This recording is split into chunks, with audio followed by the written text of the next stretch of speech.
A baby has just entered the games. Welcome back to Sandy's Timeline. Today, we're diving into Episode 2 of Squid Game Season 3, where alliances are tested, betrayal cuts deep, and survival gets even messier. Buckle up and let's dive right in. Noel kills the doctor shortly after Kyung-suk begins to recover.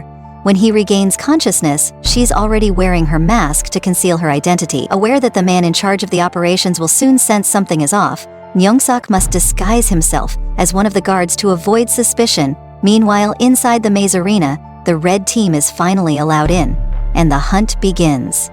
Myung-ji reluctantly teams up with Myung-ju, who's clearly under the influence of some kind of drug, hoping the unstable alliance might increase his chances of survival.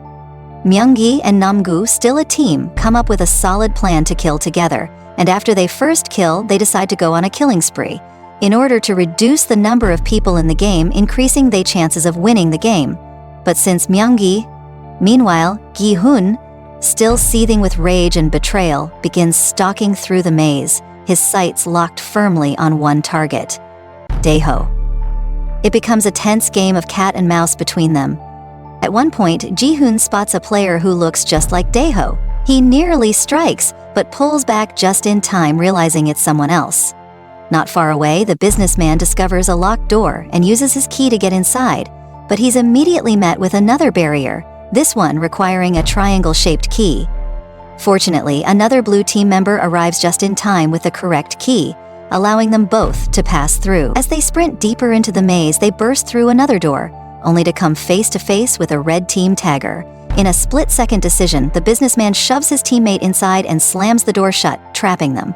He holds it tightly from the outside as the player inside screams, before being brutally taken out. Cold and calculated, the businessman walks away, one step closer to survival, stealing his key.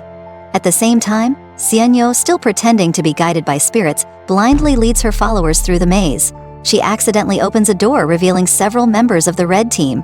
In a moment of panic, she flees, leaving her group behind to be slaughtered. While escaping, she bumps into Dae-ho, who's limping and clearly injured. But since they're on the same team, they run in opposite directions to avoid drawing attention. Shinoyo slips into another door, only to come face-to-face with Gi-hun.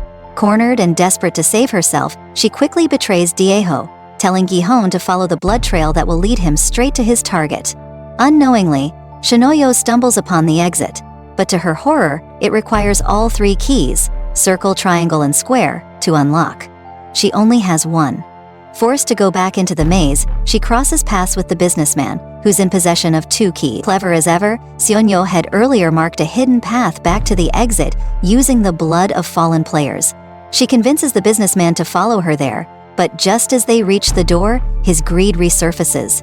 He snatches one of the keys from her, unlocks the exit, and locks it behind him, leaving Seon-yo trapped outside.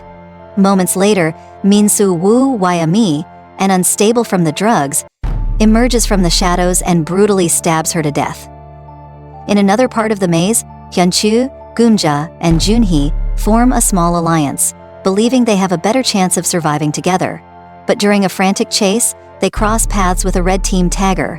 As they flee, Jun-hee slips on the stairs and twists her ankle, slowing them down.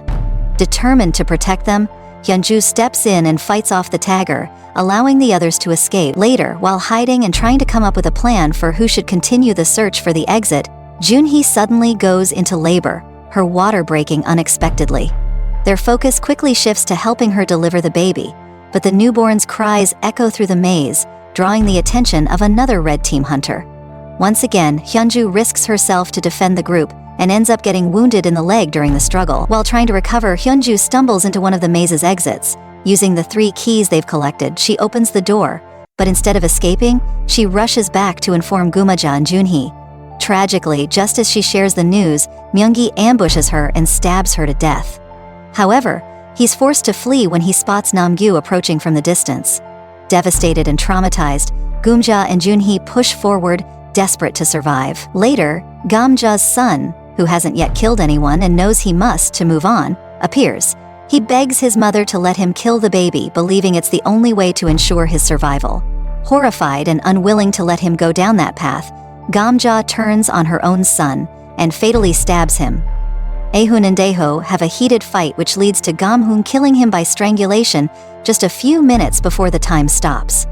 And just like that, betrayal, blood, and a newborn in the middle of it all. What will happen next? Who will survive the maze? Make sure to like, comment, and subscribe to Sandy's Timeline for more twisted turns and deadly games. I'll catch you in the next episode. Until then, stay sharp.